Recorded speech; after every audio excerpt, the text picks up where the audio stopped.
오늘 1월 둘째 주에 주시는 창세기 12장 1절에서 9절 말씀에 아브라함이 받은 복이 소개되고 있습니다.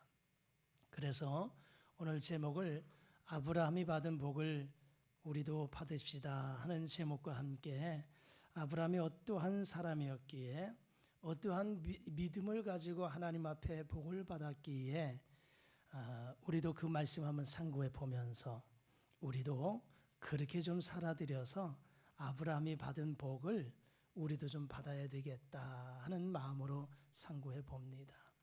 창세기 11장에서부터 25장까지의 말씀은 아브라함에 대해서 말씀해 주고 있습니다. 아브라함은 믿음의 조상이라고 말씀하고 있습니다. 아브라함은 믿음이 무엇인가를 믿음의 삶을 살아감으로 인해서 믿음이 무엇인가를 우리에게 보여준 사람입니다. 성경에는 많은 믿음의 사람들이 소개되고 있습니다. 그런데 그 많은 믿음의 사람들 가운데 왜 아브라함을 들어서 믿음의 조상이라고 했을까? 아브라함이 어떻게 삶을 살았기에 많고 많은 믿음의 사람들 가운데 믿음의 조상이라고 부름을 받았을까라고 하는 것을 한번 생각해 보려고 하는 것입니다. 그럼 아브라함은 누구인가라고 하는 것이요. 아브라함은 구약 성경에 나오는 유대인의 으뜸 가는 조상의 이름입니다. 그의 이름 아브라함은 열국의 아버지라고 하는 이름의 뜻을 가지고 있습니다. 본래 이름은 아브람입니다. 큰 아버지라고 하는 이름의 뜻인 아브람이었습니다. 그런데 하나님께서 그를 후에 아브람에서 아브라함, 열국의 아버지라고 이름을 바꾸어 주셨습니다. 그의 아내는 사레입니다. 그런데 하나님께서 그의 아내 사레도 열국의 어머니라고 하는 이름의 뜻을 가진 사라로 바꾸어 주십니다. 자, 그런데 이 아브라함이 선민, 즉 믿음의 조상으로 삼아서 후에 메시아의 혈통으로 선택을 받게 됩니다. 아브라함이 그의 아내 사라를 통해서 100세의 아들 이삭을 얻게 됩니다. 그 이전에 그는 86세의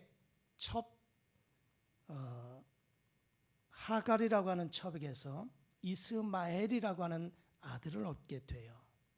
그리고 말년에 그드라라고 하는 첩을 통해서 6명의 아들을 얻게 됩니다. 자, 아브라함이 오늘 창세기 15장에 가서 보면 75세에 하나님으로부터 부름을 받게 됩니다. 그리고 그가 하나님을 중심으로 하여서 살면서 하나님 앞에 큰 복을 받은 믿음의 사람임을 소개해 주고 있습니다. 그러면 오늘 이 창세기 12장에서 아브라함의 받은 복이 어떠한 복인가? 우리 자막을 통해서 한번 보여주시죠. 3가지 말씀해 주고 있는데, 자, 우리 아브라함이 받은 복이 어떠한 복인가? 한번 읽어보시죠. 시작. 이름의 복을 받았습니다. 믿음의 조상이 됩니다. 복의 주인공이 됩니다. 그래요. 아브라함이 받은 복은 그 이름의 복을 받습니다. 큰 아버지라고 하는 아브람에서 열국의 아버지라고 하는 아브라함이라는 이름으로 복을 받게 됩니다. 그리고 모든 믿음의 사람들의 조상이 되는 복을 받게 되죠. 복의 주인공이 돼요. 그래서 내가 너에게 복을 주는데 너를 축복하는 자에게 내가 복을 주며 너를 저주하는 자에게 내가 저주하리니 너는 복의 사람이 될지라 그랬어요. 옛날 성경에는 너는 복의 근원이 될지라 이렇게 말씀하셨어요. 사실 복의 근원은 하나님이시죠. 아마 그래서 성경을 번역하면서 복의 사람이라고 번역을 하지 않았을까 싶습니다. 아무튼 복된 사람이 되었다라고 하는 것이죠. 이 외에도 하나님은 아브라함을 들어서 너는 나의 벗이다, 친구라고 말씀하셨어요. 전능하신 하나님이, 창조주 하나님이 죄 많은 인생을 향해서 너는 나의 친구다. 이거 참 쉽지 않은 말씀이잖아요. 그런데 아브라함을 들어서 너는 나의 벗이야. 얼마나 믿음을 귀하게 보셨으면, 얼마나 하나님이 기뻐하시는 믿음의 삶을 살았으면 그 아브라함을 향해서 너는 나의 친구다 이렇게까지 말씀하셨을까라고 하는 것입니다. 아무튼 아브라함이 이러한 복을 받았습니다. 그렇다면 우리도 아브라함이 받은 복을 받아야 되잖아요. 그렇게 올 한 해 아브라함이 받은 복을 여러분들도 받아 누리실 수 있기를 주의 이름으로 축복합니다. 할렐루야. 그런데 우리는요, 아브라함이 받은 복을 나도 받기를 원하지만 문제는 뭐냐면 내가 그렇게 살지 않고 복을 받으려고 한다는 것입니다. 중요한 것은 아브라함이 어떻게 살았는가를 생각해 보면서 그 삶의 모습을 우리도 함께 살아갈 때 하나님이 아브라함에게 주신 복을 이 시대 우리에게도 동일하게 주시는 줄 믿습니다. 그러면 아브라함이 어떻게 살았는가를 그저 네 가지 한번 생각해 보려고 합니다. 먼저 아브라함이 받은 복, 아브라함이 이렇게 삶을 살았는데 이 삶을 통해서 하나님이 복을 주셨는데 어떻게 살았는가? 먼저 아브라함은 하나님의 말씀에 절대 순종했습니다. 자, 오늘 본문 말씀 창세기 12장 1절 다 같이 다시 한번 자막과 함께 읽어보실까요? 시작. 여호와께서 아브라함에게 이르시되 너는 너의 고향과 친척과 아버지의 집을 떠나 내가 네게 보여줄 땅으로 가라. 아멘. 하나님께서 아브라함에게 가라. 너의 고향과 친척과 아버지의 집을 떠나서 내가 너에게 보여줄 땅으로 가라 할 때에 12장 4절에서 아브라함의 행동을 소개하고 있습니다. 4절 우리 자막과 함께 읽겠습니다. 시작. 이에 아브라함이 여호와의 말씀을 따라 갔고 하나님의 말씀을 따라 갔다. 그런데 히브리서 11장의 믿음의 장에서 아브라함을 이렇게 말씀해 주고 있어요. 8절 시작. 믿음으로 아브라함은 부르심을 받았을 때에 순종하여 장래의 유업으로 받을 땅에 나아갈새 갈 바를 알지 못하고 나아갔으며. 아멘. 히브리서 11장 8절에 믿음으로 아브라함이 하나님으로부터 부름을 받았을 때에 순종했다 이렇게 말씀합니다. 여러분, 하나님께서 아브라함을 부르셔서 너의 고향 본토와 친척과 아버지의 집을 떠나라. 그리고 내가 너에게 보여줄 땅으로, 지시할 땅으로 가라 이렇게 말씀하잖아요. 여러분, 정든 땅을, 또 정든 고향을, 정든 삶의 터전을 내려놓고 떠난다는 것은 정말 쉽지 않습니다. 어떠한 이유, 어떠한 목적이 있어서 내가 정든 땅을, 또 삶의 터전을, 집을, 고향을 떠날 수 있겠지만, 그런데 자신의 의지와 상관없이 지금 아브라함에게 하나님께서 명령하실 때 이것을 버리고 떠난다는 것이 쉽지 않아요. 물론 지금 삶의 현장이 아주 고달프고 힘들고 실패했던 그 삶의 현장이라면 훌훌 버리고 떠나갈 수 있겠죠. 그리고 다른 곳에 가서 새 출발, 새로운 마음 가지고 새 출발하겠다고 하면서 떠날 수 있을 거예요. 그런데 그곳이 부귀와 영화를 누리고 성공적인 삶을 살아가는 그 삶의 터전을 그냥 다 내려놓고 떠난다? 이거 정말 쉬운 것 아닙니다. 그리고 하나님께서 아브라함에게 내가 너에게 보여준 땅으로 가라가 아니라 내가 너에게 보여줄 땅으로, 내가 너에게 지시한 땅이 아니고 지시할 땅으로, 그곳으로 가라는 거예요. 하나님이 어디를 지정해 주셨다면 가면 되겠지요. 오송을 떠나서 대전으로 가라 하면 대전을 해서 갈 수 있겠죠. 그런데 지금 갈 곳이 정해져 있지 않습니다. 미지의 세계예요. 막막합니다. 보여줄 땅으로 가라는 거예요. 그런데 히브리서 11장 8절에서 하나님의 말씀에 그 명령에 순종해서 갈 바를 알지 못하고 나아갔다고 말씀해주고 있습니다. 이것이 아브라함으로 그리고 열국의 조상이 아버지가 되고 믿음의 조상이 되는 이런 놀라운 은혜를 받을 수 있는 비결, 그 요인의 첫 번째, 하나님의 말씀에 순종했다는 겁니다. 네 번째 말씀드리겠지만 그 아들 독자 이삭을 바치라 할 때에도 역시 마찬가지로 순종하며 나아갔던 아브라함의 모습을 보게 됩니다. 이것은 아브라함에게 있어서 철저하게 하나님을 믿었기에 확신 가운데 그 믿음으로 순종할 수 있었고, 깜깜한 그의 광야길을 걸어가는 것 같았다 할지라도 하나님의 인도하심을 기대하며 믿음으로 나아갈 수 있었다라고 하는 것입니다. 여러분, 2026년 한 해 우리 모두에게 열어줬습니다. 2026년 1년 한 해를 살아가면서 하나님이 우리에게 각자에게 주신 메시지가 있을 것입니다. 또 더불어서 올 한 해 어떻게 살아갈지 막막할 때도 있을 것입니다. 그럴 때 하나님께서 내게 주시는 메시지, 말씀을 듣고 그 말씀을 따라서 순종하며 나아간다는 것 결코 쉽지는 않겠지만, 그러나 아브라함처럼 하나님이 내게 주실 때, 그 말씀 주실 때마다 아멘 아멘 하면서 순종하며 나아갈 수 있기를 주의 이름으로 소망합니다. 여러분, 순종한다는 것은요, 나의 의지를 내려놓는 거예요. 나의 생각과 경험과 방식을 내려놓는 거예요. 내 방식을 내려놓지 않고서는, 내 삶의 경험의 모든 것들을 내려놓지 않고는 하나님의 말씀에 순종하기가 어려운 거예요. 예수님께서 베드로, 야고보, 안드레, 요한을 부르실 때도 너는 나를 따라오라 말씀하지요.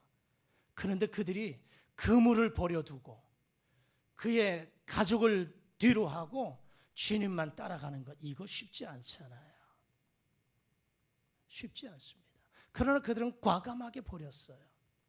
내 삶의 방식, 내 경험을 다 내려놓고 하나님의 말씀에 순종했던 아브라함, 그러기에 아브라함을 믿음의 조상, 열국의 아버지가 될 수 있었다는 것, 우리도 그렇게 삶을 살아가실 수 있기를 주의 이름으로 축복합니다. 사무엘상 15장 22절에서도 순종이 얼마나 좋은가를 우리에게 말씀하잖아요. 우리 자막 한번 읽어보실까요? 시작. 순종이 제사보다 낫고 듣는 것이 수양의 기름보다 나으니. 아멘. 순종하는 것이 예배 드리는 것보다 낫다는 거예요. 예배가 얼마나 소중합니까? 예배가 얼마나 중요합니까? 하나님이 얼마나 예배 받으시기를 기뻐하십니까? 그런데 그 예배보다도 하나님의 말씀에 순종하는 것을 하나님이 더 낫다 기쁘시게 여긴다는 것입니다. 올 한 해 여러분, 하나님의 말씀에 절대 순종하며 나갈 수 있기를 주의 이름으로 축복합니다. 두 번째, 아브라함이 어떻게 해서 그런 복을 받았을까? 아브라함은 하나님 앞에 제단 쌓는 일을 우선했다 하는 것입니다. 예배 생활입니다. 여러분, 아브라함이 하란 땅을 떠날 때 그 나이 75세였습니다. 그리고 그의 아내 사레와 조카인 롯과 함께 가나안 땅으로 들어갔습니다. 그럴 때 하나님께서 이 가나안 땅에 들어간 아브라함에게 말씀하시기를 내가 이 땅을 내 자손에게 주리라, 이렇게 7절에서 말씀하세요. 그럴 때에 아브라함이 행한 것 8절 말씀 자막 한번 띄워주시죠.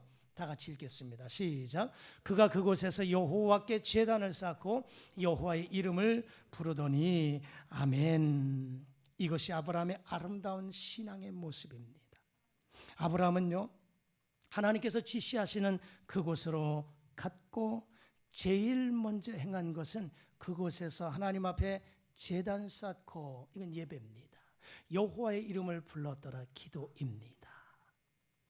하나님 앞에 예배와 기도를 우선하였습니다. 언젠가도 말씀드렸던 것처럼 우리는 장막을 옮기게 되면 이삿짐을 다 정리하는 것이 우선이죠. 그것이 급하지요. 그리고 다 좀 정리한 다음에 목사님을 청해서 신방 드려주십시오, 예배 드려주십시오, 이럴 때가 많죠. 이게 보편적인 순서지요. 아브라함은 아니었어요. 그는 장막을 옮겨갈 때마다 제일 먼저 한 것은 장막 정리가 아니고 장막을 옮겨간 이후에 제일 먼저 그곳에서 여호와께 제사를 드리고 제단을 쌓고 여호와의 이름을 불렀더라. 이것이 우선이었어요. 모든 삶의 우선을 하나님 앞에 예배 드리는 것을 우선했던 아브라함입니다. 아브라함이에요. 여러분, 우리 모두가 어디를 가든지 어떠한 상황이든지 먼저 하나님 앞에 제단 쌓는, 그리고 여호와의 이름을 부를 수 있는 예배 생활과 기도 생활이 우선되어지기를 주의 이름으로 축복합니다. 우리 하나님은 지금도 예배하는 자들을 부르시는, 찾으시고 부르시는 하나님이십니다. 오늘도 여러분들을 하나님이 찾으셔서, 하나님이 부르셔서 이 거룩한 성전에 여러분들의 발걸음을 옮기신 줄 믿습니다. 어제보다 오늘이 얼마나 매섭습니까? 날씨가 춥지 않아요. 이렇게 추운 날씨 그냥 따뜻한 거실에서 영상을 통해서도 예배할 수 있었겠지만, 하지만 오늘도 이 성전에 우리 하나님께서 사랑하는 영혼들을 만나기 위해서 부르시는 그 하나님의 음성에 순종해서 이 성전을 향해서 달려나온 그 모습을 하나님이 보셨을 것입니다. 기억하셨을 것입니다. 이 시간 말씀을 통해서 하나님이 만나주시는 은혜가 있기를 축복합니다. 그렇습니다. 하나님은 예배하는 자들을 기뻐하십니다. 지난주도 말씀드렸던 것처럼, 송구 영신 예배도 말씀드렸던 것처럼, 늘 말씀드리는 것처럼 올 한 해도 우리가 예배 중심, 예배를 우선할 수 있는, 예배 때문에 다른 것을 조금 약속을 연기할 수 있는, 다른 것 때문에 예배를 빠지는 것이 아니고 예배 때문에 다른 약속을 조금 늦추고 심지어 예배 때문에라도 다른 것을 포기할 수 있는 이런 믿음과 결단이 있기를 주의 이름으로 소망합니다. 그래서 아브라함이 행하였던 것, 가는 곳곳마다 먼저 제단 쌓는, 그리고 여호와의 이름을 부르는 예배 생활과 기도 생활이 우선되는 이 모습이 오늘 저와 여러분들의 삶 속에서도 있기를 주의 이름으로 축복합니다. 세 번째, 아브라함은 모든 것에 덕스러운 삶을 살았다 하는 것입니다. 모든 일에 덕을 세웠어요. 여러분, 아브라함은 믿음의 사람일 뿐만 아니라 그는 덕스러운 사람, 덕이 있는 사람이었어요.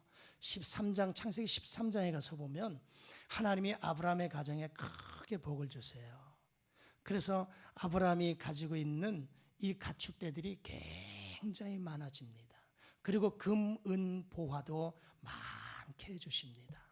근데 아브라함에게만이 아니라 그의 조카인 롯의 가정에도, 생업에도 하나님이 그렇게 복을 주세요. 문제가 생겼어요. 아브라함의 이 종들과 롯의 종들이 서로 다툼이 발생된 겁니다. 때로는 우리도 그렇잖아요. 어려울 때는 서로 의지하죠. 힘들 땐 서로 힘을 나누고 의지할 때가 있어요. 그런데 조금 여유가 있고 풍요해지다 보면, 그것을 지키려고 하다 보면 서로 논쟁이 생기고 싸움이, 다툼이 생길 때가 있습니다. 이것이 가족 구성원들, 또 우리 관계 속에서도 이런 일들이 일어날 수 있습니다. 그런데 아브라함의 가정에서도 이런 모습이 발생돼요. 하나님이 이렇게 물질로 복을 주시다 보니까 특히 가축대들이 많았어요. 근데 아마 성경인 창세기 13장에 자세하게 설명해 주고 있지는 않지만 마치 그저 이삭과 같은 그 모습. 여러분, 가축이 많아지면 문제가 뭡니까? 초목, 마실 물, 이것이 필요하지 않아요. 양들에게, 가축들에게 먹일 초장이 필요하죠. 또 마실 물이 필요한 것이죠. 그러니까 아마 우물 때문에 싸우지 않았을까 하는 생각을 해보게 됩니다. 이런 다툼이 발생되는 것을 아브라함이 보죠. 그런데 이것이 옳지 못하다는 것을 생각합니다. 그래서 롯과 함께 헤어지지 않습니까? 우리가 골육인데 다투어서 되겠느냐? 우리 헤어지자는 거예요. 그런데 아브라함의 모습을 보십시오. 양보합니다. 사실은 삼촌인 아브라함이 우선권이 있지 않겠습니까? 그래서 더 좋은 땅으로 가고 싶은 마음이 인간인지 왜 없겠습니까? 그러나 그의 조카인 롯에게 양보해요. 내가 먼저 선택해라. 네가 오른쪽 가면 내가 왼쪽 갈게. 네가 앞으로 가면 내가 뒤로 갈게. 모든 것에 대한 것을 양보합니다. 이건 덕스러운 모습이죠. 덕의 성품이에요. 그래서 아시다시피 롯의 일행은 어떻게 합니까? 소돔과 고모라 땅, 소알 땅으로 가지 않아요. 그곳에서 멸망하게 되지만, 그러나 광야와 같은 허허벌판에 남겨진 아브라함, 이렇게 양보하고 베풀고 덕을 베풀었던 아브라함에게 하나님이 나타나셔서 동서남북을 쳐다보아라. 내가 너에게 복을 주겠다 이렇게 말씀하잖아요. 마태복음 5장 9절에서도 우리 주님 말씀하십니다. 화평케 하는 자는 복이 있나니 저희가 하나님의 아들이라 일컬음을 받을 것이다 이렇게 말씀하셨어요. 평화를 만들어가는 사람들, 화평을 조성하는 사람들, 덕이 없으면 불가능한 사람이에요. 군인들 덕장이라고 하는 사람이 있고요, 지장이라고 하는 사람이 있고 용장이라고 부르는 사람이 있어요. 제가 군 생활할 때 제가 사단 사령부에서 한 3개월 파견 나가서 그 사단 상황실에서 연락장교를 좀 했었어요. 연대에서 한 명씩 파견을 보내요. 그때 사단장님이 도일규 장군이셨어요. 육사 20기입니다. 이분이 제가 한 3개월 동안 그 사단 상황에서 매일같이 미팅을 해 만나요. 또 물론 예하 부대에서 근무할 때도 사단장님을 뵐 때가 있었죠. 후문이 들려오잖아요. 그분의 성품이 어떤가 다 들려오잖아요. 덕장이셨어요. 정말 덕스러우셨어요. 그분의 말씀하시는 거나 또 예하 부대를 생각하는 부분들 참 덕스러운 부분들이 많았어요. 그래서 저분은 장래가 보장될 분이다 이런 얘기들이 참 많이 있었어요. 제가 전역한 이후에 나중에 보니까 그분이 육군 참모총장까지 자리에 올라가시더구만요. 사실 군생활하면서 별 4개 올라갈 때까지 올라간 거잖아요. 진급할 때까지 다 하신 거잖아요. 근데 내가 하고 싶다고 하는 게 아니잖아요. 할 수 있다고 할 수 있는 게 아니잖아요. 다 후문이 소문이 그리고 그를 다 평가하잖아요. 그래서 요직에 세우는 것 아니겠습니까? 그렇습니다. 우리의 모습도 마찬가지예요. 평화를 조성하는 사람들, 그러나 평화를 깨뜨리는 사람이 있어요. 여러분, 우리의 모습이 어떠한 모습이 되어야 될까? 덕을 끼치는 삶을 살아야 된다는 것이죠. 아브라함이 그렇게 삶을 살았어요. 조카와 싸울 수 있었지만, 빼앗을 수 있었지만, 쟁취할 수 있었지만, 내가 먼저 할 수 있었지만, 그러나 양보하고 그리고 베풀고 나누는 이런 덕스러운 모습들, 여러분 올 한해도 여러분 관계하는 많은 사람들, 또 교회 안에서 이 관계 속에서 평화를 조성할 수 있는, 그리고 덕을 끼칠 수 있는 아름다운 성품의 소유자들이 되셔서 아브라함이 받은 복을 여러분들도 받아 누리실 수 있기를 주의 이름으로 축복합니다. 마지막으로 아브라함은 어떠한 모습을 살았을까? 하나님 앞에 헌신의 삶을 살았습니다. 독자를 바치는 헌신의 모습을 살아드렸던 아브라함의 모습입니다. 여러분, 아브라함에게는 지금까지 수많은 어려움이 있었어요. 굉장한 시험이 많았습니다. 그런데 마지막 그가 100세에 얻은 아들 이삭을 하나님께서 뭐라고 합니까? 번제로 바치라는 거예요. 내가 너에게 지시하는 산 모리아 산에서 그 아들 이삭을 번제로 드리라는 거예요. 이것은 아브라함을 테스트해 보는 거예요.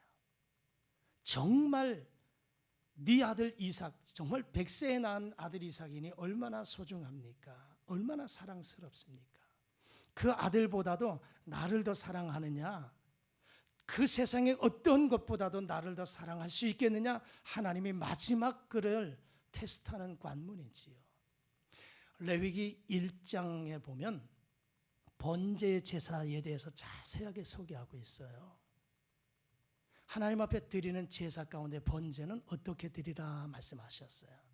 제사는 제물이 들어가지요. 그 제물 가운데 소, 양, 염소, 비둘기. 그 번제는 어떻게 드리라 말씀해 주고 있어요. 여러분, 소는요, 번제를 드릴 때 그를 잡아요. 피를 받아요. 제단 사면에 뿌립니다. 그리고는 가죽을 벗겨요. 소의 가죽을 벗겨요. 그리고 각을 떠요. 내장을 다 드러내고 다 씻어내서 그리고 화재로 불태워서 올려드리는 제사예요. 비둘기는요, 목을 비틀어 끊어버립니다.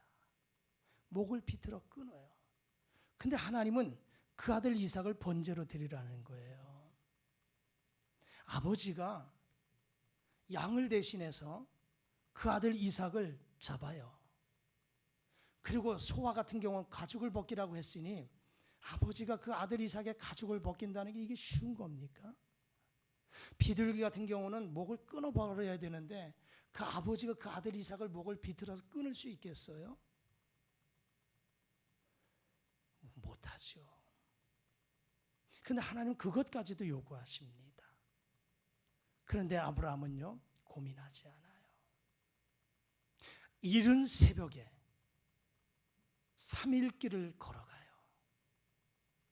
그 아들 이삭의 이 어깨에 등에 번제에 쓸 나무를 짐지우고 그리고 사흘 길을 걸어갑니다. 그리고는 모리아 산으로 올라가요. 제단에 나무를 버려놔요. 그 아들 이삭을 수족을 결박합니다. 칼을 높이 들어서 그 아들을 찔러 죽이려고까지 합니다. 물론 이삭은 죽지 않았어요. 그러나 아브라함이 그 아들 이삭을 제단에 올려놓고 수족을 결박하고 칼을 들어 찌르려고 하는 순간까지 여기는 하나님의 말씀에 절대 순종하는 모습을 보여주는 거예요. 하나님도 얼마나 급하셨던지 다른 곳에서 아브라함을 부를 때는 아브라함아 부르셨는데 하나님이 22장에서는 아브라함아 아브라함아 그렇게 부르셨어요.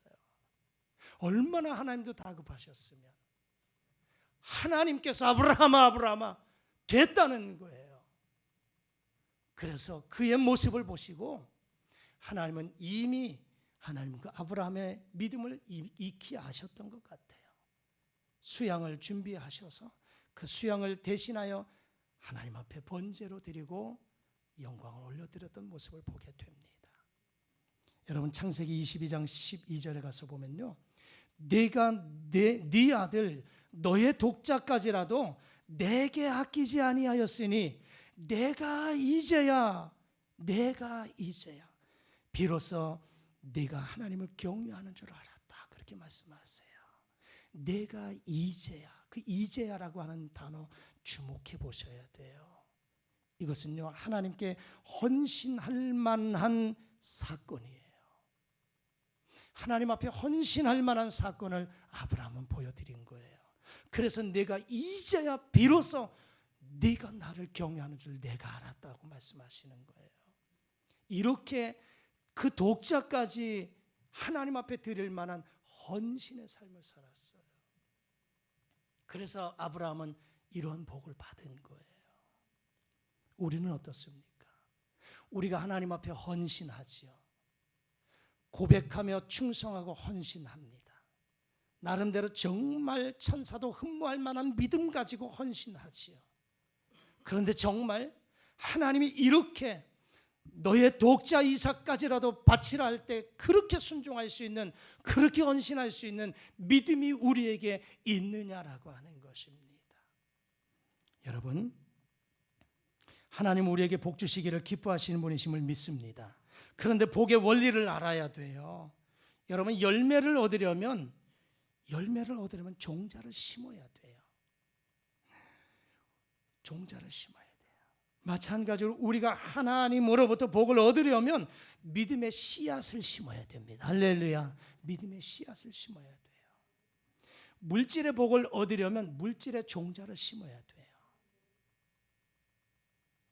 믿음의 복을 받으려면 믿음의 종자를 심어야 돼요. 여러분 농사하시는 분 잘 아시잖아요. 종자 씨앗은 아무리 배가 고파도 먹을 수가 없어요. 그것을 종자 삼아서 내년 농사 져야 되기 때문이에요.